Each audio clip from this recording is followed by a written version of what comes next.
주식 라이브 월스트리트 모닝 브리핑 4월 14일 금요일 방송 시작하겠습니다. 여러분 안녕하세요. 여도은입니다. 갑자기 이제 14일이라고 하니까 어렸을 적 이제 뭐 화이트데이다, 뭐 발렌타인데이다 서로 학창 시절에 뭐 초콜릿 주고 사탕 받고 뭐 이런 거 하다가 이제 그거를 이제 받지도 못하고 주지도 못한 친구들끼리 모여서 짜장면을 먹으러 갔던 그런 기억이 새록새록 납니다. 요즘 우리 학생들도 그런 거 챙기나요? 블랙데이라고 하죠. 짜장면이 먹으러 가기 좀 불가능한 상황에서는 이제 친구들 집에 어느 집에 이렇게 다 같이 모여가지고 짜파게티를 끓여 먹었던 개인적으로 짜파게티 참 좋아하는데요. 그 기억이 납니다. 우리 시청자분들도 그러셨는지 지금 잠시만요. 저희가 브리핑 전에 볼 게 있군요. 알겠습니다. 그러면 잠시 후에 제가 브리핑 전달해 드리도록 하겠고요. 오늘 심층 인터뷰 연세대학교 국제학대학원 이남우 교수와 함께합니다. 교수님과 함께 다양한 이야기들 좀 정리를 해보도록 하겠고요. 또 오늘 월가의 소식은 미국 주식에 미치다 이항영 전문위원과 함께 하도록 합니다. 저희는 잠시 전하는 말씀 듣고요. 브리핑으로 뭐 어떻게 하라는 거예요? 들어오세요, 피디님.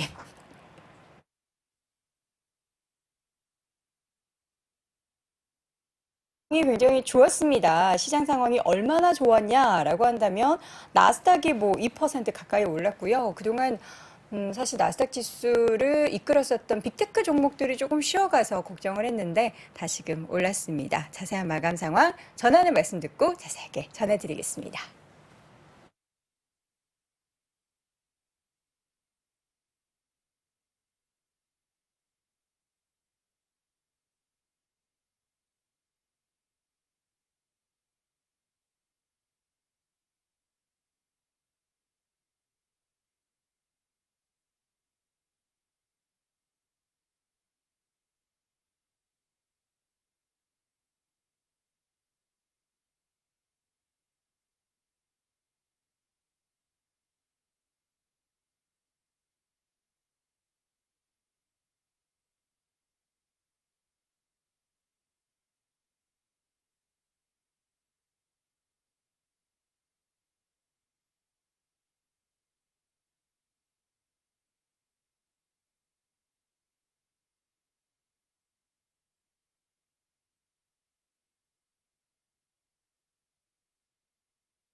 가 약간 지금 좀 문제가 생긴 상황 속에서 저희가 방송을 또 원활하게 좀 진행하기 위해서 광고 먼저 봤는데요. 지금은 오디오 소리 좀 괜찮죠?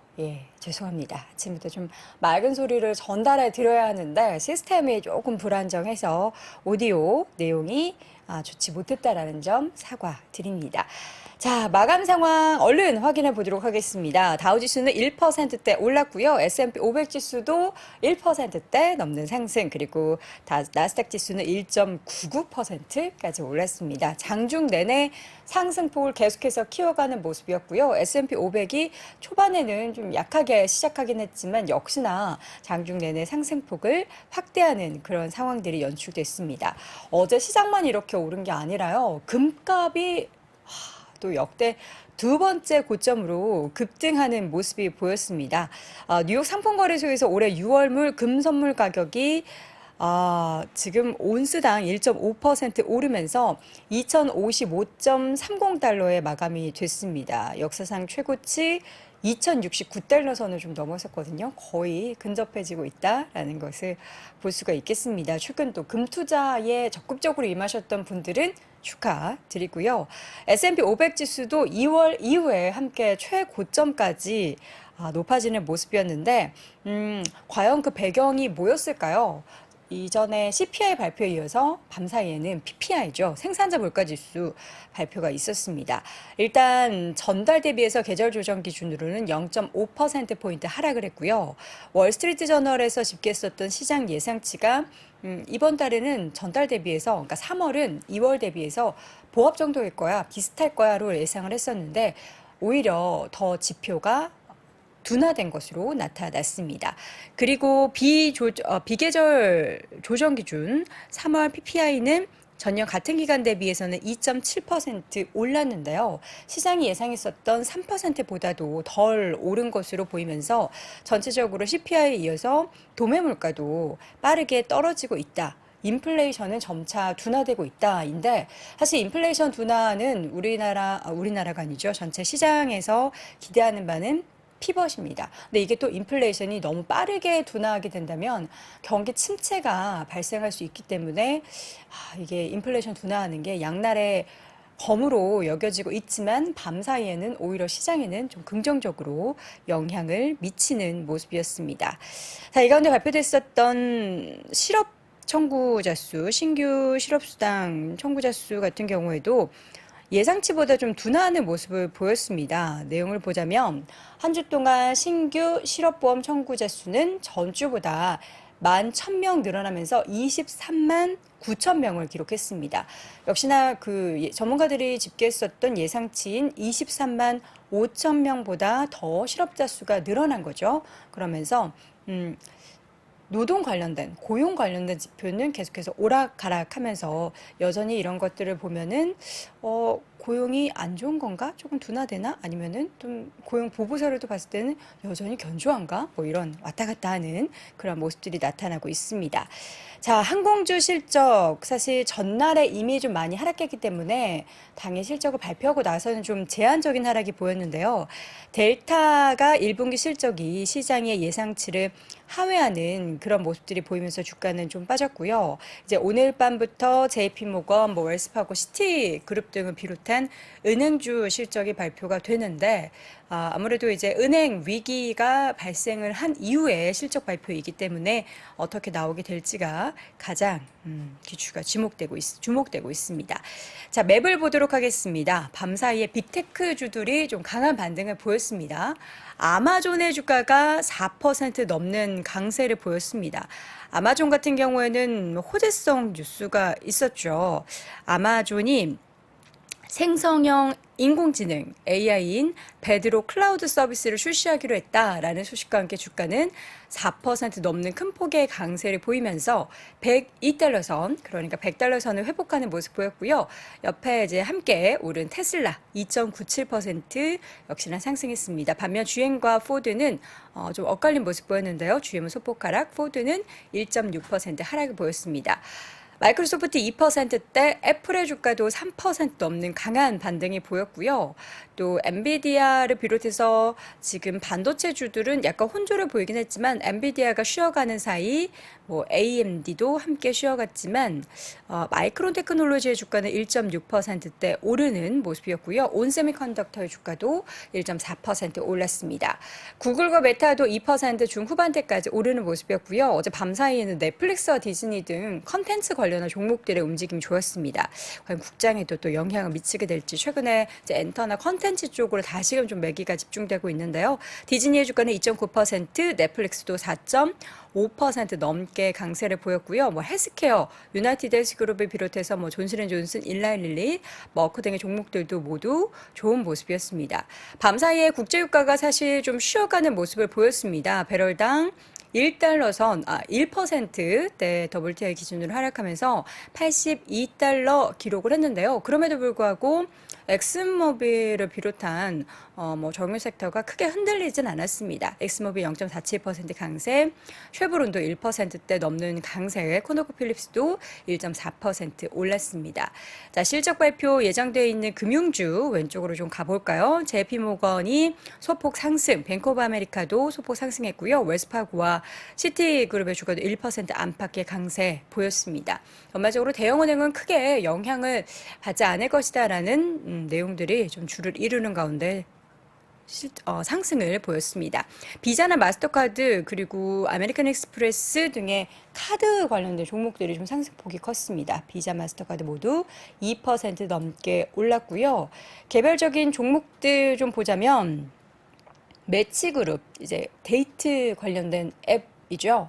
바클레이즈에서 투자 의견을 비중 확대로 상향 조정하면서 주가는 4% 넘게 올랐고요. 알리바바 같은 경우에는 소프트뱅크에서 지분을 좀 대부분 처분했다라는 소식이 전해졌지만 주가는 2% 넘게 오르는 모습이 나타났습니다. 전반적인 뉴욕 시장 분위기는 정말 다시 강한 상승을 나타내면서 3월에 이어서 4월도 강하구나라는 생각이 드는 하루 동안의 시장의 움직임이었습니다. 자, 그렇다면 우리는 지금 이 순간 너무 시장의 상승에 환호하는 것만 하지 말고 무엇을 또 바라봐야 할까요? 잠시 심층 인터뷰 연세대학교 국제학대학원의 이남우 교수와 함께 확인해 보시죠. 오늘은 어떤 이야기를 좀 나눠볼까요? 뭐 시장이 상당히 재미있습니다, 되게. 네. 그래서 오늘 뭐 매크로랑 이제 개별 기업 얘기를 같이 갖고 왔는데 IMF가 1년에 2번 World Economic Outlook이라고 세계 경제 전망이라는 정기 간행물을 내는데 네. 이번 주 화요일 날 나왔어요. 그래서 이제 실제 전망치는 크게 안 변했는데 약간 메시지가 좀 강했습니다. 결론은 전 세계 중앙은행 보고 금리를 계속 올려라. 왜냐면 이번에 인플레이션을 못 잡으면 진짜 큰일이 난다. 네. 이제 그 얘기를 좀 하고 두 번째는 미국 경기와 관련돼서 최근에 이제 뭐 미국도 그렇고 국내에서 이제 상업용 부동산 때문에 큰일 났다 얘기하는데 훨씬 더 규모가 크고 미국 경제의 가장 큰 역할. 왜냐하면 경제는 심리적인 부분이 크죠. 그쵸. 거주용 부동산. 근데 이제 실제 이 부분이 한국은 레버리지가 많아서 지금 뭐 집값이 많이 빠졌는데 미국은 지금 바닥을 다지고 있습니다. 그래서 이제 우리가 어떤 이슈가 있을 때 톱다운으로 매크로를 보고 버텀업으로 기업을 같이 봐야 되거든요. 네. 근데 이코노미스트가 자주 틀리는 게 매크로 데이터만 갖고 왔는데 우리가 부동산 이슈를 매크로 데이터랑 개별 기업, 뭐 미국에도 상장된 부동산 회사가 몇 개 있습니다. 그걸 살펴보고 1분기 이제 시작하죠.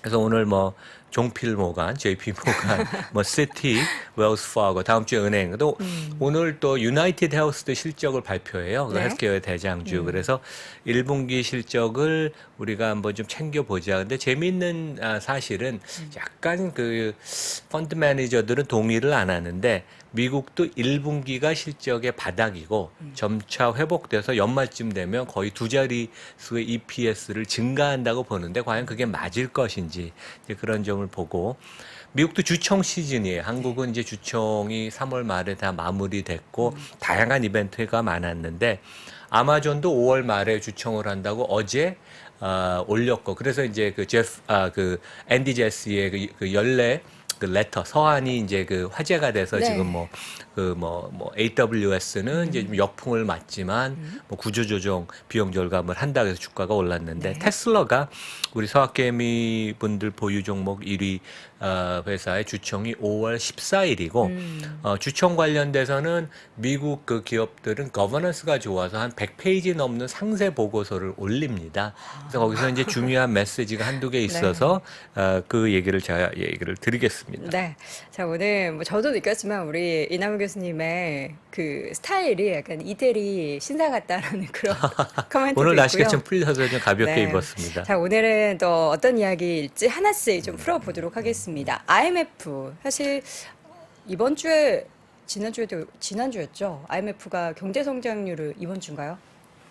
이번 주네요. IMF가 경제 성장률 전 세계적으로 좀 하향 조정하면서 그 부분에 대해 좀 우려도 있었는데 거기에 대한 코멘트 중에서 금리를 올리라라는 말은 너무 시장에서 싫어하는 그런 단어인데요. 그러니까 IMF 보고서가 약간 월가 증권사 보고서보다는 약간 후행한다는 그런 느낌도 네. 주지만 그래도 뭐 전반적인 팔로잉이 많아서 이번에 나온 1년에 2번 나오는 월드 이코노믹 아웃룩을 보면 지금 인플레이션이 생각보다 뭐 오늘 뭐 미국에서 PPI 생산자 물가는 전월 대비 3월에 0.5% 네. 빠져서 생각보다 좋았습니다. 그래서 주가가 좀 오른 면도 있지만 인플레이션이 스티키하다, 끈끈해서 잘 내려오지 않을 것이다. 그래서 여기서부터 내려가는 것은 좀 쉽지는 않을 거예요. 그래서 확실하게 고금리를 유지를 해서 금리를 더 높은 수준을 유지해서 인플레이션을 잡지 않으면 네. 전 세계 경제가 하드 랜딩, 경착륙을 할 가능성이 높다. 이런 경고를 했어요. 그래서 이제 이 점을 우리가 좀 유의해야 될 것 같고 그 밑에 이제 보면 우리 좀 띄워주시죠. 네. 자료 네. 부탁드립니다. 그 밑에 보시면 이제 전 세계 주요 국가의 경제 전망인데 가장 밑에 있는 그 막대 그래프가 인도예요. 인도는 네. 뭐 경기가 좋고 뭐 주가도 상당히 좋았죠 최근에. 중국이 코로나 이제 그 규제를 풀면서 5%가 상당히 넘는 경제 성장을 보여서 이 부분이 의외로 전 세계 수요 측면에 있어서는 그 긍정적인 서프라이즈다. 이제 이런 얘기를 했습니다. 그래서 IMF의 그 우리 시장에서 이제 뭐 신경을 써야 되는 건 이러한 그 헤드라인 커멘트도 중요하지만 결국 성장을 얼마만큼 건드렸느냐. 여기 다음 페이지 보여주시죠. 그래서 네. IMF는 실제 개별 국가들의 경제 성장 전망은 많이 건드리지 않고 조정을 하지 않고 그 대신 헤드라인 커멘트만 아까 말씀드린 것처럼 고금리를 유지해라. 경착륙이 잘못하면 매크로 경제 정책을 잘못하면 경착력을 갈 수 있다. 그런 약간 그 위험성 발언을 경고성 발언을 날렸고 네. 제 생각에는 미국 경제가 제가 그동안 쭉 얘기해 왔지만 그렇게 심각한 경기 침체로 저는 가지 않는다고 생각을 합니다. 이제 여러 가지 이유가 있는데 제가 좀 이따 설명을 드리겠지만 주택 경기가 상당히 지금 바닥을 다지고 있다. 뭐 가격, 물량 뭐 여러 가지 측면에 있어서 그리고 미국 소비가 괜찮아요. 그래서 오늘도 델타 에어라인이 실적을 발표를 했는데 1분기 실적은 별로였지만 2분기 여름에 예약이 지금 사상 최고치를 거의 돌파를 했다. 그래서 물건에 대한 수요는 미국에서 급격하게 둔화되고 있지만 경험, 서비스에 대한 수요는 상당히 강하다. 왜냐하면 내가 나의 그 job, 나의 그 재정 상태에 대해서 걱정을 많이 하면 이번 여름에 가족들하고 어디 여행 갈 계획을 못 세우죠. 그쵸. 그래서 소비가 상당히 여전히 잘 버티고 있다. 그리고 이제 마지막으로는 중국 경기가 좀 살아나면서 중국의 그 수입 수요 물량이 있으면 뭐전 세계 경제를 좀 버텨주겠죠. 그런 면에 있어서는 저는 미국 경제가 당연히 둔화는 되겠지만 네.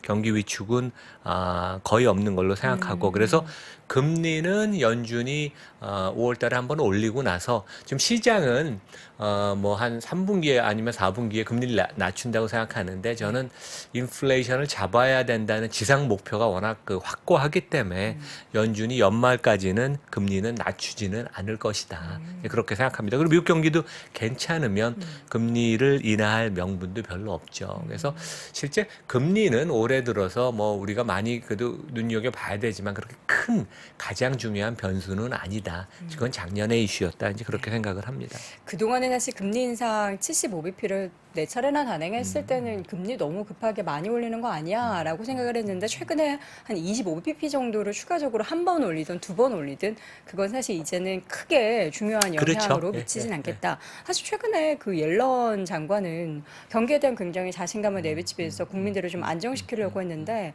FOMC 의사록 얘기에서는 계속 뭐 불확실하다, 좀 위험하다 이런 워닝 관련한 발언들이 있어서 아니 이 둘 축에 왜 이렇게 뭔가 시장을 보는 시각들이 다르지 했는데 교수님께서 정리해 주신 내용을 보면은 미국 경제에 대해서는 전반적으로 같은 의견인데 단기적으로 봤을 때 물가나 이런 뭐 경기 침체까지 이어진다라는 것에 대해서는 양측 다 크게 침체까지는 아닐 것이다로 네, 좀 네. 통일해 볼 수 예, 있겠네요. 예. 자, 정리를 잘 해주셨습니다. 네, 집간 내용을 좀 보도록 하겠습니다. 그래서 이제 우리 미국의 거주용 부동산, 그러니까 한국은 우리 가계 자산의 한 7, 80%가 집이죠. 그래서 뭐 절대적인 비중이 있는데 미국도 그렇게까지 높지는 않지만 그래도 가계 재산 목록의 1위는 집입니다. 부동산. 대부분 사람이 결혼을 하면 집을 사고 그래서 네. 톱다운하고 버텀업을 제가 같이 보고 톱다운에서는 먼저 가격, 두 번째 거래 물량, 세 번째는 재무 건전성. 그러니까 이제 우리가 기업을 분석할 때 손익계산서와 대차대조표 같이 봐야 되는 그런 개념이거든요. 그래서 여기 보시다시피 미국도 집값이 뭐 한 지난 10년 동안 거의 한 2배 올랐어요. 그래서 고점 대비 작년 초에 이제 고점이었다가 집값이 지금 한 10% 정도 내려왔는데 여기 보면 바닥에서 조금 올라가는 모습. 지금 미국 평균 집값의 중위값 미디언은 한 38만 7천 불쯤 됩니다. 네. 그래서 최근에 보면 미국 주가 집값이 바닥에서 조금 회복되는 모습을 보이는 게 모기지 금리가 좀 내려왔죠. 그래서 6% 초반대고 노동 시장이 여전히 뭐 상당히 호조. 네. 그러니까 임금 인상도 높고. 근데 반면에 이제 지역은행들 사태 때문에 이 대출 조건 문턱이 좀 높아지니까 이제 그런 부분이 집값 그 회복 그 가격의 상승을 좀 잡을 그런 그러니까 플러스 마이너스가 이제 상종하는데 네. 바닥을 지금 다지고 있다.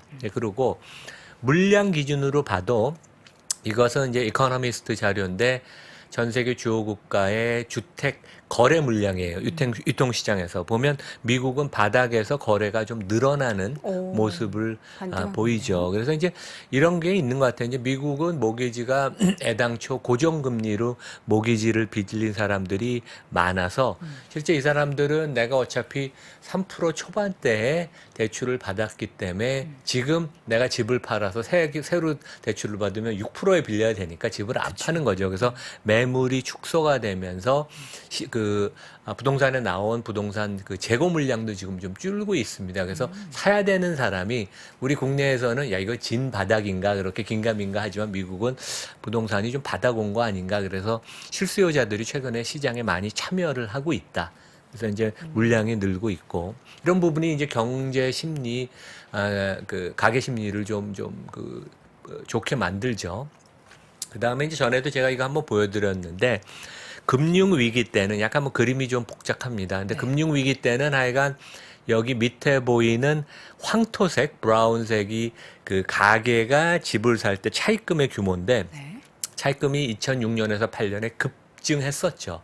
그래서 그때는 빚을 내서 집을 많이 샀는데 이번 사이클은 지난 뭐 2015년 이후로 보면 차입금 거의 안 늘었어요. 그래서 완만하게. 집을 공격적으로 사지도 않았고 내가 살 수 있는 정도의 집을 적당한 수준을 샀고 그 부분도 빚을 과도한 모기지를 대출을 받아서 사지 않아서 미국은 이번에 거주형 부동산의 하락 국면이 상당히 그러니까 완반한 그런 국면이다. 그래서 한국하고는 조금 틀린. 우리는 이제 영끌도 있고 상당히 집값이 많이 올랐는데 그 고점에서 차입을 많이 해서 사서 이런 부분이 미국이 저는 경기가 많이 여기서 무너지지는 않을 것이라고 생각하는 가장 이제 큰 이유입니다. 예. 우리나라와 정말 많이 다르네요. 말씀해 주신 것처럼 차입금이 뭐 이자가 높은 상태나 뭐 비중이 큰 게 아닌 상황 속에서 오히려 주택 가격은 10년 사이에 2배 넘게 올랐다라고 하니까 그럼 자산은 커지고 나의 이자 부담은 적기 때문에 여기에서 뭔가 버블이 터진다거나 그런 우려는 없는데 그러니까 이제 가게들은 이제 부의 효과가 있는 거죠. 내가 그 집을 10년 전에 샀는데 차입을 많이 안 했고 집값은 2배가 늘었으니까 그 집값이 거의 다 상승분이 나의 부로 이전이 됐다고 해서 이제 보통 우리가 얘기하는 부의 효과. 그래서 이제 소비를 하게 만들고 좀 더 자신감을 갖는 이제 그런 좀 상황입니다. 네. 자, KB홈이라는 기업이 있잖아요. 지금 보니까 국민은행하고는 상관이 없습니다. 그 KB 저희가 또 이제 집으로를 예. KB와 함께 하고 있는데 다릅니다. 미국 기업입니다. KB홈의 주가가 작년 6월이죠. 작년 6월 이후에 이렇게나 많이 올랐습니까? 그러니까 이제 미국은 주택업체가 한국보다 크진 않아요. 그러니까 한국은 대규모 아파트를 우리가 선호해서 몇천 가구씩 짓는 네. 뭐 그게 뭐 대림이건 뭐 GS건 이런 데를 선호하지만 미국은 이제 그 단독주택을 좋아하지만 그래도 주택 사업자들이 있는데 KB홈은 상당히 뭐 중산층이 선호하는 그런 집을 짓는 중견 사이즈의 시총이 한 5조쯤 되는 데인데 여기 이제 주가 차트인데 작년 6월 이후로 한 56% 주가가 올랐어요. 그러니까 네. 주가가 이렇게 구조적으로 오르면 뭔가 이유가 있겠죠. 그쵸. 그리고 제가 좀 이따 보여드릴 훨씬 큰 레나라는 주택업체 거기 시총이 한 40조 원쯤 되는데 거기도 비슷한 양상을 네. 보여줍니다. 그래서 이제 KB홈의 그 최근 분기 실적을 보면 고먼삭스 애널리스트가 여전히 불확실성은 존재하지만 여러 가지 주택을 신규 분양을 받고자 하는 그러한 사람들이 최근에 방문객들이 쇼룸에 많이 늘었고 그다음에 주문 계약 건수도 1월, 2월 급증했고 그다음에 이제 내가 계약을 하고 나서 갑자기 경기나 내가 뭐 실직을 하거나 그러면 계약을 취소할 수도 있잖아요. 근데 취소율이 급격하게 떨어졌다. 그래서 컨디션이 판매 그런 상황이 여건이 지금 상당히 좋아지고 있다. 이제 여전히 그래도 불확실성은 있지만 네. 매크로 때문에 이제 이런 얘기를 하고 말씀드린 네. 것처럼 레나도 여기 훨씬 더 큰 데예요. 작년에 한번 자세하게 저희가 다뤘던 네, 적이 네, 있었죠. 네. 그래서 뭐 저 그 집 한 채 사고 싶다고 그때 아마 여행 너무 좋아 그러셨던 기억이 보였습니다. 고급 나는데, 시대. 근데 여기 레나도 KB홈하고 비슷한. 근데 오히려 그 주가의 상승률은 작년 저점 이후로 한 6월쯤 됐었던 것 같아요. 한 70% 가까이. 그래서 이제 뭔가 우리가 이제 너무 매크로만 보지 않고 뭐 매크로도 봐야 되지만 매크로와 관련된 그 시장의 참여자 증시에서 주가가 실적이 뭘 의미하느냐 그걸 항상 살펴야 돼요. 국내에서도 그렇거든요. 그래서 우리가 매크로 데이터랑 개별 주택업체 실적을 보면 미국의 거주형 부동산 쪽은 바닥을 거의 지금 다진 게 아니고 주가는 오히려 작년 뭐 하반기 이후로 주가가 60, 70% 치고 올랐으니까 뭐 워낙 주가는 선반영하는 메커니즘이 있지만 네. 이런 점을 우리가 한번 여겨보면 미국 경기가 그렇게 급락하지는 않을 것이다. 그러게요. 이제 그런 것을 우리가 좀 알 수 있습니다. 네.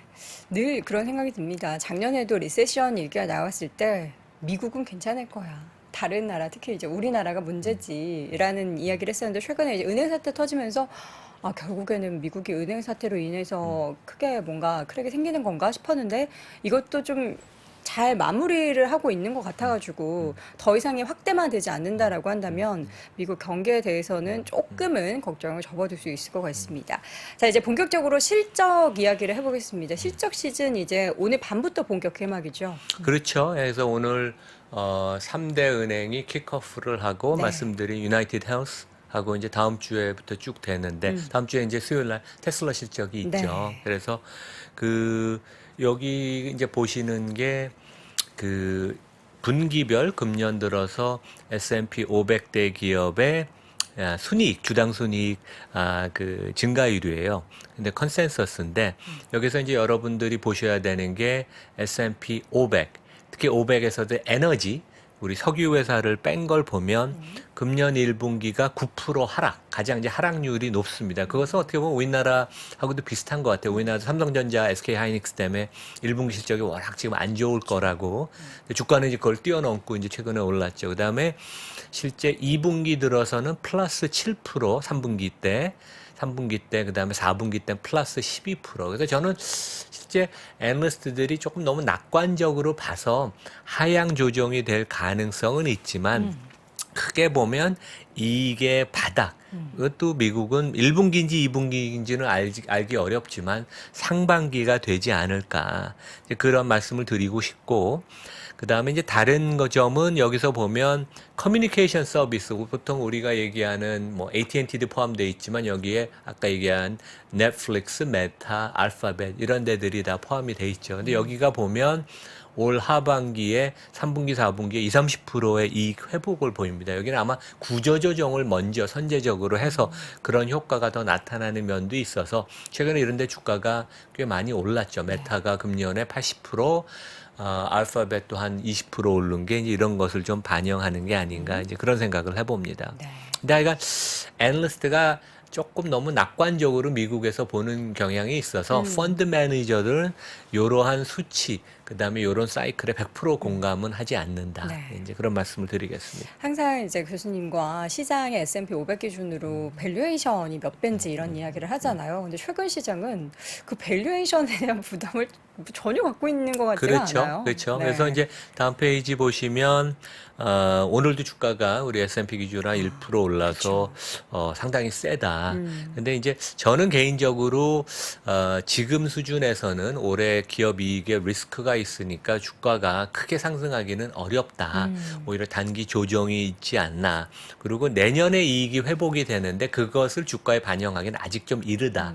이제 그런 생각을 합니다. 그래서 근데 이제 이런 얘기도 있어요. 미국에서 우리 좀 더 우리 그 베어 캠프에 있는 비관론자들이 꼬리를 내리지 않아서 실제 헤지 펀드들이 지금 미국 S&P 500 지수 선물을 쇼트 친 게 엄청 금액이 많대거든요. 그래서 비관론자가 많을수록 매크로 데이터가 높게 나오면 좋게 나오면 커버릭을 해야 되니까 네.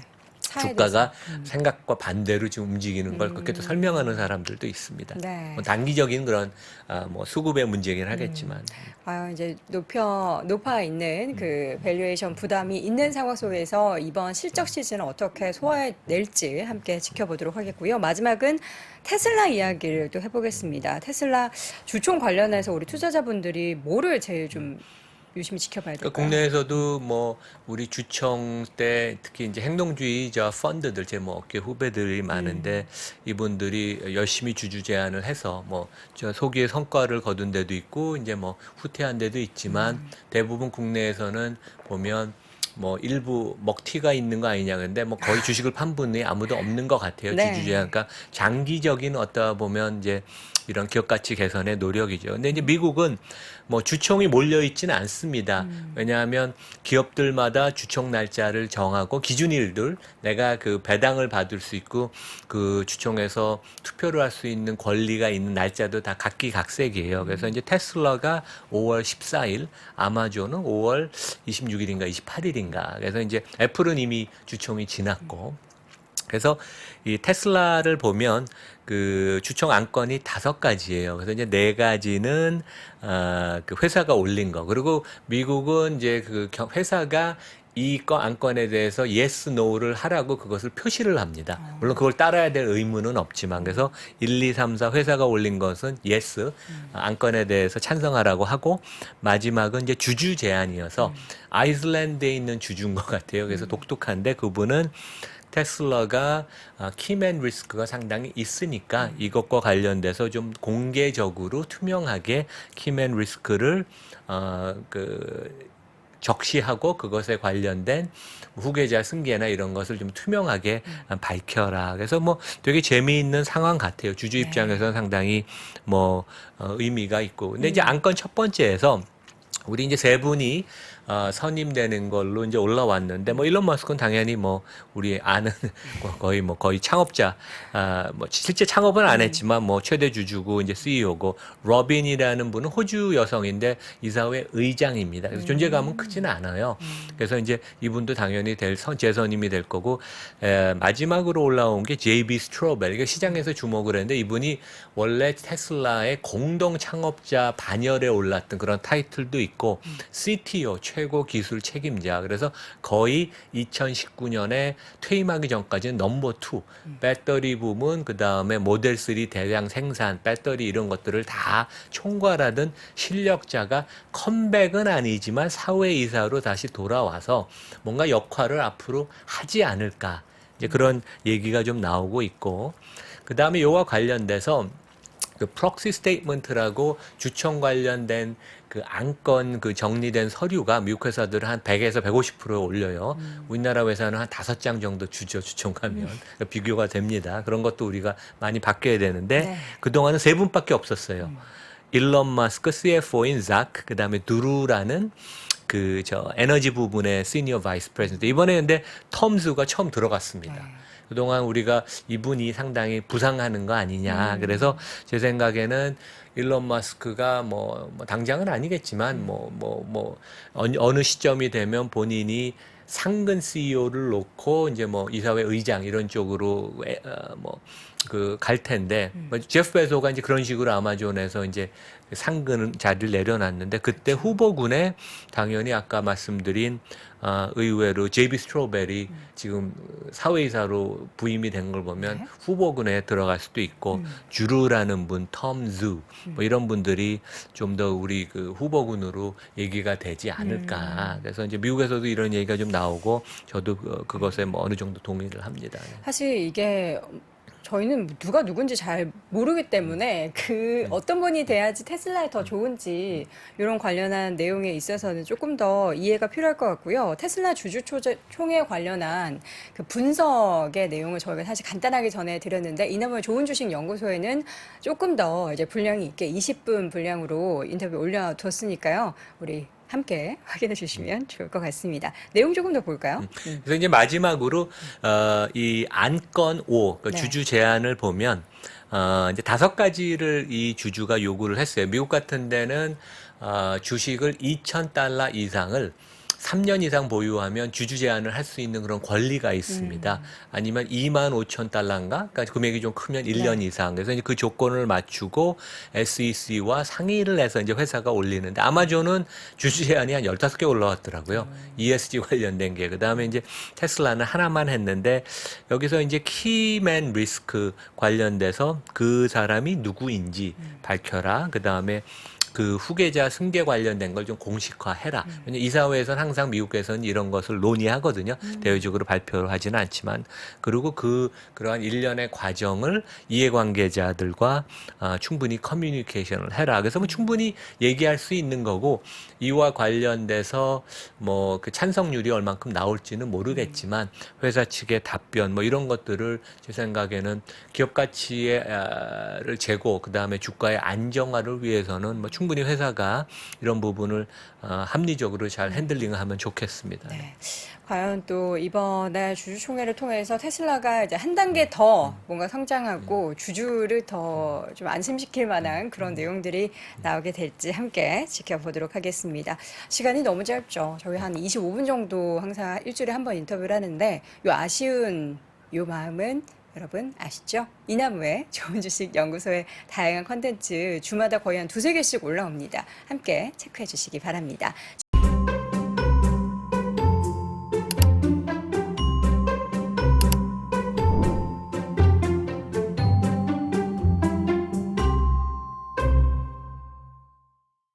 네, 월스트리트 모닝 브리핑 함께하고 있는 시간 7시 8분 지나고 있고요. 이번에는 월가의 소식, 미국 주식에 미치다 이항영 전문위원 함께합니다. 위원님 어서 오세요. 네, 안녕하세요. 네, 이항영입니다. 반갑습니다. 네.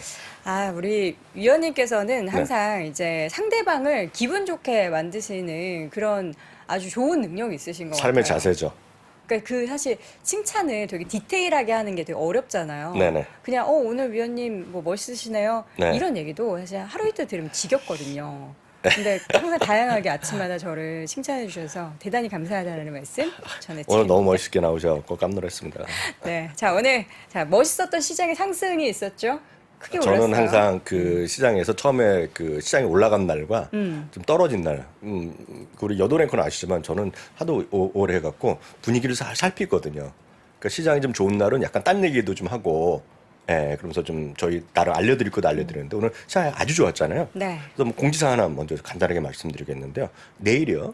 내일 오전 10시인데 조금 땡길 수도 있을 것 같아요. 네. 하여튼 10시 정도에 이게 시작됩니다. 월간 미주미를 저희가 한 달에 한 번씩 하거든요. 네. 한 달에 한 번씩 하는데 2분기 투자 유망주 21개를 저희 얘기하는데 그래서 사실 어저께 녹화를 해놨어요. 그래서 내일은 주말 라이브랑 같이 했는데 약속한 게 있기 때문에 아마 10시 정도에 이게 시작될 겁니다. 그래서 네. 아마 월간 그 주말 라이브는 좀 땡겨서 9시 정도 전에 시작하겠고 하여튼 10 정도에는 유망주 21선이 있다는 거 그래서 많은 분들 참여하셔서 오늘 뭐 올려드릴 테니까요. 미리 알림 설정 해두시면 좋을 것 같습니다. 네, 내일 오전에 미국 주식에 미치다 새널에서 유망주 21종목 함께 확인해 보시길 바랍니다. 네. 자, 어제 밤사이에 뭐 PPI 발표도 있었고, 네네. 뭐 신규 수렵 수당 청구 건수 발표도 있었고, 네네. 또 실적 발표도 있었고요. 네, 맞습니다. 실적은 이제 델타 항공 정도가 하나 나왔고 이제 메인은 오늘 밤부터입니다. 아시다시피 금요일 날은요 장 마감의 실적 발표는 없습니다. 예의상 위켄드니까 없고요. 대부분 금요일 날에 발표되는 건 금요일 날 아침입니다. 그래서 한국 시간으로 보면 오늘 한 오후 8시 8시 정도 되면 블랙락을 비롯해서 은행주들 있잖아요. 오늘 발표된 예상들은 8시 정도에 쫙 나올 겁니다. 그래서 그게 이제 메인으로 보면 진짜 실적 시즌의 시작이라고 보셔야 되겠고요. 미리 먼저 나온 건 이제 델타항공이 오늘 나왔는데 델타항공은 나름 그 일회성 거를 제외하면 흑자가 났지만 흑자도 일회성 비용을 제외한 흑자나 매출도 예상보다 좀 적었어요. 그래서 약간 했고 다만 긍정적인 뷰는 발표했어요. 긍정은 발표해갖고 좀 아침에는 시장이 플러스 났지만 아마 종가는 좀 약간 밀리면서 끝났을 것 같습니다. 그럼 그런 느낌으로 이해하시면 되겠고요. 그래서 하나 이벤트가 있었고요. 나머지 두 개는 PPI죠. 그러니까 화면 보여드리면 예상보다 낮게 PPI가 나온 거고요. 또 하나는 앞서 얘기했던 신규 실업 청구 건수인데요. 그거랑 있고 빅테크 오늘 급반등하면서 나스닥이 2% 올라간 것이 우리 한해 큰 특징이 되겠습니다. 빅테크 어느 정도 저희가 빅테크만 따로 요즘 좀 보여드리고 있는데요. 빅테크에서 아마존이 오늘 4.6%, 애플도 한 3, 4%, 테슬라도 한 3%, 알파벳도 한 3, 2, 3%, 넷플릭스도 한 5% 가까이, 마이크로소프트도 올라가고 그래서 빅테크들이 오늘 나름대로 올라갔고 요 그림은 하루짜리거든요. 하루짜리 보시면 하루짜리가 쭉 계속 올라가잖아요. 등락이 있지만 그래서 오늘 시작부터 끝까지 상당히 좀 괜찮았다. 시작이 오래 좀 안 좋은 건 있었지만 전체적으로 쭉 올라가는 그런 그래프가 오늘 이런 빅테크가 주도하면서 시장일 거고 여기 딱 보시면 수치가 뭐 3, 4, 5% 정도까지 나오잖아요. 그러니까 이만큼 빅테크, 나스닥이 그냥 좀 끌고 갔다라는 것들 여기서 보실 수 있겠고 이런 것이 올라간 걸 보면 나머지는 좀 덜 올라갔겠죠. 그래서 올해 보면 역시 빅테크 그러니까 탑2, 탑5, 탑10 이런 것들이 올라갔고요. 실제로 보면 올해 이제 S&P 500의 상승분이 있지 않습니까? 이게 한 2조 6천억 달러 뭐 그런 3조 달러가 잘 안 될 텐데요. 네. 그거의 대부분 있죠. 대부분을 한 20개 기업이 다 뭐 갖고 간 겁니다, 지금. 그러니까 그만큼 미국에서도 부익부 빈익빈 큰 것들이 잡아가고 상대적인 작은 것들은 재미없는 이런 것들이 뭐 인생도 마찬가지지만 좀 어려울 때는 진짜 되는 친구 돈을 벌어가잖아요. 딱 그런 느낌으로 이해하시면 되겠습니다. 네. 그래서 오늘 같은 경우는 이제 약간 이건 옵션 얘기지만 뭐 골드만 같은 경우에는 지금 두 개의 지금 빅테크의 옵션을 사라. 이게 약간 옵션이 게 약간 걔는 다르지만 어찌됐건 여기에 빅테크가 바로 이 두 개입니다 지금. 네. 그러니까 애플과 마이크로소프트를 해야 된다. 애플과 마이크로소프트가 최근 한 7일 정도, 7, 8일 정도 쉬면서 고점에서 약간 조정 보이는 느낌이 있었어요. 애플도 마찬가지. 마이크로소프트 한 일주일 정도, 4일 정도 쉬었는데요. 다시 이제 올해 연중 고점을 지금 시도하고 있는 그런 분위기가 되겠죠. 그래서 애플과 마이크로소프트가 탑2가 지금 끌고 가는 느낌이 되겠고요. 지금 오늘도 다 마찬가지로 요때 딱 저희가 그래프 통계 한번 보여드렸는데 이때 시점이 애플과 마이크로소프트뿐만 아니라 시가총액 탑2 있죠. 시가총액 탑2가 S&P 500에서 차지하는 비중이 사상 최대가 났을 때입니다. 그래서 역설적으로 보면 지금 기술주의 어떤 집중 현상이 상당히 심해져 있어요. 그것도 우리가 인정해야 됩니다. 그래서 기술주가 너무 끌고 가고 앞에 끌고 가다 보니까 지금 이거는 약간 어찌 보면 과열 느낌을 날 수밖에 없는 것도 좀 유의를 하셔야 되겠고요. 바로 그런 얘기를 여기저기서 하고 있는데요. 딱 이런 느낌입니다. 지금 JP 모건 스탠리 다 일관되게 이해하고 있는데 오늘 골드만삭스 약간 다른 어떤 뷰를 보였다는 건데요. JP 모건은 이겁니다. 기술주 강세가 좀 이어지고 있지만은요. 방어적 섹터가 향후 6개월 동안 더 좋을 거란 얘기하고 있는데 이건 조금 더 해서 오늘 시간 되시면 오늘 밤에라도 오시면 미장원 때 이거 저 시간이 좀 여유가 있으니까 좀 디테일하게 들어야 되니까 말씀드리겠지만 아주 간단히 말씀드리면 PRE 같은 게 있지 않습니까? PR이 절대 PE가 있고요. 절대 밸류에이션이 있고 또 하나가 상대 PR이 있습니다. 예를 들어서 PR은 전체적으로 낮아졌잖아요. 22, 3배, 25배까지 가던 S&P가 지금 18배 정도 떨어져 있지 않습니까? 그게 이제 절대 PE라고 합니다. 절대 PR이라고 얘기하고 있는데 상대 P는 뭐냐면 그 당시에 각각 시기에 소위 그 테크의 PR이 무슨 20배면 예를 들어서 S&P 500이 15배면 상대적 PR이 지금 1.5배 정도 더 비싼 거잖아요. 그리고 그걸 상대 PER이라고 합니다. 상대 PR은 벤치마크인데요. 기술주의 상대 PR이요. 지금 2021년에 그런 11월에 최고치였을 때 그 수준에 바짝 붙어 있습니다. 그래서 기술주의 PER이 시장 대비 엄청나게 높아져서 그게 사상 최고 수준에 붙어 있습니다, 지금. 그것은 그만큼 다른 것들이 많이 내려오기도 해서 그런가요? 그렇죠. 바로 그런 거죠. 상대적으로 이게 아주 세다는 겁니다, 지금. 그래서 상대적으로 세라는 것은 약간 좀 부담스러울 수 있는 거죠. 그러니까 시장이 고평가다, 저평가다, 아니면 오버밸류다, 아니면 언더밸류다라는 것을 다양한 기준을 삼을 수 있거든요. 네. 종목도 가능하고 시장 섹터도 가능한데 그래서 여러 가지 뭐 PE 뭐 어디 있고 뭐 수많은 거 아실 것 같습니다. 밸류에이션이요. 그런 거를 보면 PE의 상대 PER을 보면 좀 상당히 이제 비싼 것도 사실이다라고 이해하시면 되겠습니다. 네. 자, 이 가운데 이제 신규 네. 실업수당 청구 건수가 발표가 됐습니다. 네, 이거 예상치보다 요건 요건 PPI부터 좀 요거. 말씀드리겠는데요. 네. 요거는 이제 전년 동기 대비 2.7% 정도 나왔고요. 요거는 이제 전업이. 왼쪽이 어렵게 써 있지만 이게 코어입니다. 코어.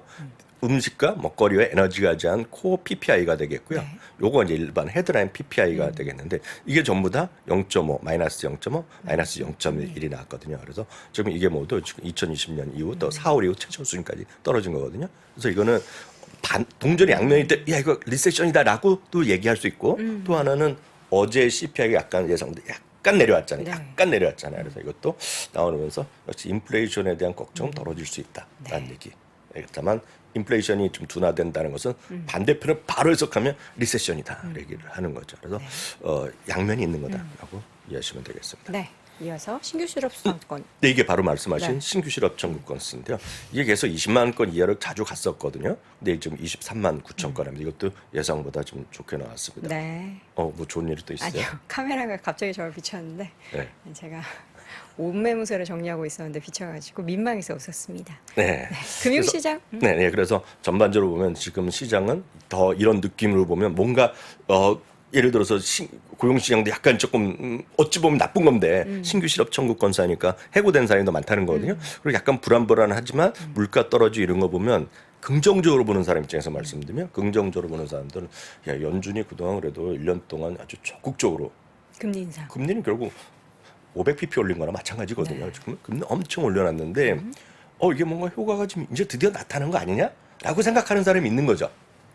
긍정적으로 보면. 네.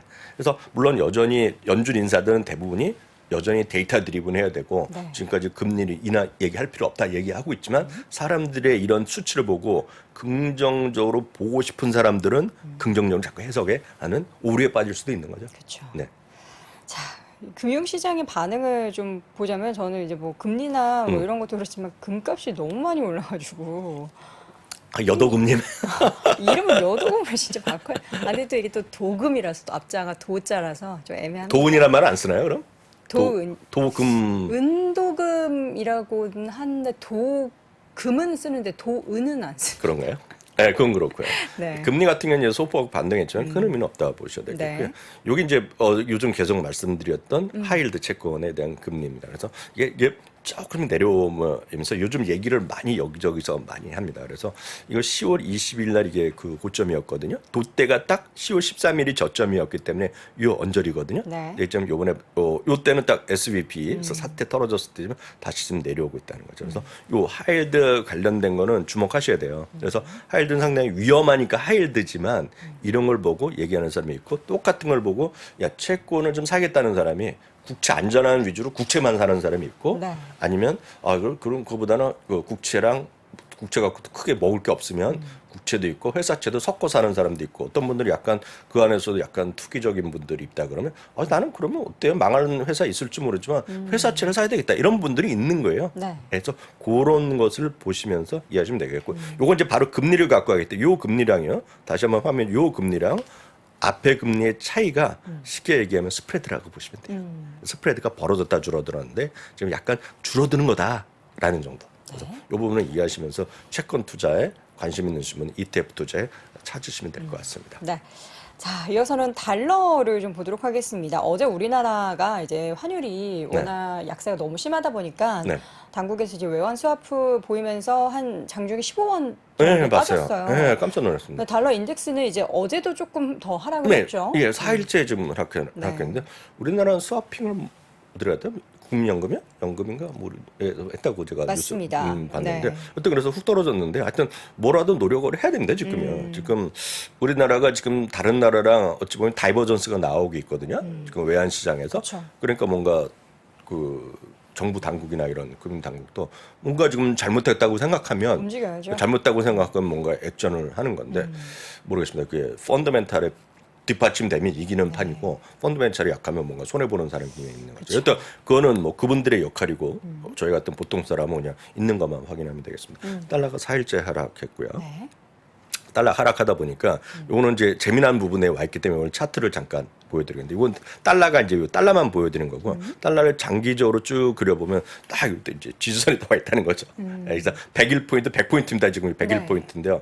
요게 이제 다시 떨어질지 어떨지 이걸 뚫고 내려오면 98, 99까지 갈 수도 있는 거죠. 근데 느낌으로 보면 내려와야지 좀 맞다고 보고 있는데 나도 보고 있는데 그거는 뭐 아무도 장담할 수 없는 거죠. 그래서 우리나라 보면 달러 원도 1,310원, 20원 갔다 어저께 조금 내려와서 1,400원 위. 그리고 오늘 제가 잠시 전에 그 야밤 새벽 장중에 보니까 1,400원도 초반까지 와 있더라고요. 달러가 워낙 약해져 갖고요. 근데 지금 보면 그 좀 내려오는 게 맞긴 맞죠. 예. 다만 이제 우리의 건 기대감이고 현실은 어떨지 모르겠어요. 그래서 상당히 기로에 서 있는 게 달러라고 보셔야 되겠고요. 요 달러가 앞서는 그 기술주랑 그린이도 보여드렸지만 나스닥 100도 전혀 완전히 반대로 강행하고 있잖아요. 달러가 약해지는 것이 나스닥 100에 좋다는 거죠. 왜냐하면 기술주들이요. 기술주의 섹터가 60%가 매출이 해외에서 나옵니다. 그래서 섹터 11개 중에 가장 비중이 해외 매출 비중이 높은 게 기술주예요. 기술주. 그러니까 기술주는 미국의 달러가 약해지는 것이 좋은 거다라고 보셔야 되겠고요. 그래서 저는 이번 실적 시즌에 큰 기대가 없지만 실적 시즌에서 하나 본다 그러면 달러에 대한 언급이 있으면 좋겠다. 달러가 지금 약해지면서 좀 회복될 수 있다라는 얘기가 좀 나오면 좋죠. 네. 그거에 대한 기대감인데 이건 정확히 보면 나스닥 100과 이건 정확히 아마 이해가 되실 것 같아요. 그래서 오늘 비교되는 그림 갖고 왔고요. 이제 유가에 넘어가겠고 이제 금값이죠. 왜 이렇게 한주 많이 올랐어요. 금 좀 갖고 계시잖아요. 아니 저는 이제 지난번에 한번 많이 올랐을 때 작년에 네네. 대거 매도를 해가지고 금 통장 이런 거 대거까지는 없으세요? 아니고. 금 통장 저는 금통장은 없어요. 없으세요? 좀 갖고 가시라니까 제가. 그러니까요. 아니 근데 또 이미 많이 높아져가지고. 아니 그러니까 방향성을 제가 모르겠고 네. 분산 투자 차원에서 일정 수준 갖고 하는 건 근데 맞다. 우리 버피 동께서는 또 금은 뭐 이렇게 수익을 창출해내지 않는다 버피님은 스스로. 그렇게 얘기하는 건 그렇게. 맞죠. 예. 근데 여하튼 분산 투자 차원에서 갖고 네. 하는 정도가 바람직하죠. 여하튼 2022년 3월 이후 최고가를 가고 있는데요. 딱 그게 아까랑 똑같은 반대 그림인데 아까는 달러 갖고 보여드렸잖아요. 지금 금이죠. 금은 2010년부터 그림인데요. 딱 요 가격이 거의 팬데믹 직후의 그림에 거의 와 있습니다. 지금. 그래서 많은 분들이 더 올라갈 수 있다는 얘기를 하는 사람이 있는 거고 역사상 최고가 2,069달러. 딱 그 가격입니다. 그 가격이요. 그러니까 지금 그 가격에 와 있는 거죠. 네. 한 번, 두 번, 세 번이 와 있는데요. 지금 이게 올라갈지 어떨지. 근데 달러랑 반대 방향으로만 간다는 것만 이해를 믿는다 그러면 달러가 약해진다는 게 좀 올라갈 수는 있겠죠. 네. 다만 이거는 그대로 쫓아가는 것도 아니고 이거는 좀 늘 말씀드리지만 분산 투자에서 대응하는 것이 맞다라고 보셔야 되겠고요. 네. 오늘은 그냥 어저께 이어서 보여드리겠습니다. LVMH요. 이건 어저께는 수치인데 이건 그림만 보이는 건 무시하시면 되겠고요. 오늘 5% 올라면서 사상 최고 것 같습니다. 그래서 지금 이 형님의 아노르인가 발음도 안 되는 그 형님 집안 있잖아요. 네, 한국에 오셨었죠? 일론 머스크랑 차이를 좀 벌어들이면서 좀 또 세계 최고에 올라가는. 1등 부자. 그래서 이제 이게 루비통이요. 루비통 LVMH가 세계 10대 주식으로 들어섰습니다. 시가총. 대단합니다. 프랑스를 먹여 살리고 있어요. 네, 프랑스 지수를. 프랑스는 전체에서 명품 시장 비중이 한 20% 가까이 그쵸. 됩니다. 예, 좀 엄청나다고 보셔야 돼요. 네. 다음 페라리 어저께 보여드렸던 거예요. 어제 말씀드렸던 거. 오늘 사상 최고가 같죠? 네. 예, 페라리는 이게 많은 분들이 안 믿으시는데요. 그냥 마진 퍼 비클 해갖고 페라리 치면 딱 나옵니다. 구글에. 그쵸. 11만 5천 달러 정도 나오는. 한 대를 팔면 11만 5천 달러가 들어가는 거고 재미나게 얘기하는 사람이 11만 5천 달러가 BMW 평균 판매대 가격이랑 네. 비슷하다고 얘기를 합니다. 네. 구글에 보면은요. 여튼 페라리 같은 것이 이제 올라가는 그런 모습이 되겠고요. 하나 더가 이거거든요. 어저께 보여드렸던 리치 몬이라고 있는데 네, 이게 보석 시계, 까르띠에, 삐아제. 좋은 브랜드도 다 있네요. 전 요 두 개밖에 모르겠는데 다른 건 모르겠습니다. 끌로에 IWC 시계. 클로에 요거요? 클로에라고 있습니까? 클로에. 아, 이것도 반시계예요? 반지? 아니 저거는 그냥 명품 브랜드, 뭐 네. 패션 브랜드. 네, 근데 얘네들은 주로 이제 이건 스위스에 상장돼 있는데요. 이건 사상체육관은 오늘 약간 아직 모자란데 이것도 오늘도 4% 올라가면서 사상체육 붙어 있죠. 네, 그래서 늘 말씀드리지만 지금 이런 걸 뭐 많이 살 수는 없으나 많이 살 수 없으나 그 방어적 섹터 주식 네. 그리고 이런 거 이제 좋아하시는 분 조금 갖고 가시면 되겠고요. 네. 그리고 IT랑 이런 거 좀 하면서 분산 투자에 좀 집중하시는 게 나을 것 같아서 어저께 이어서 요까지 말씀드렸습니다. 알겠습니다. 네. 자 이렇게 해서 명품 주식이 정말 명품 수익률을 내고 있다라는 소식까지 전해드렸고요. 월가의 소식 미국 주식에 미치다 이항영 전문위원 함께했습니다. 고맙습니다. 네, 감사합니다. 요즘에 결혼할 때 친구들 시계 사는 거 보면은 뭐 엄두가 안 나겠더라고요. 근데 뭐 지난주에 갔을 때보다 이번 주에 가면 더 올라 있고 뭐 그렇다는데 주식도 보면 그렇게 오르고 있는 것 같습니다. 시계에 물건을 사느니 차라리 주식을 사는 게 어떤가 저는 그런 생각 계속해서 드는데 여러분들은 또 어떤 생각 하실지 모르겠네요. 자, 금요일입니다. 밤사이 뉴욕 시장 분위기 좋았고요. 이 분위기가 그대로 우리 시장으로 연결되길 바라봅니다. 저는 다음 주 월요일 6시 30분에 돌아오겠습니다. 여러분 고맙습니다.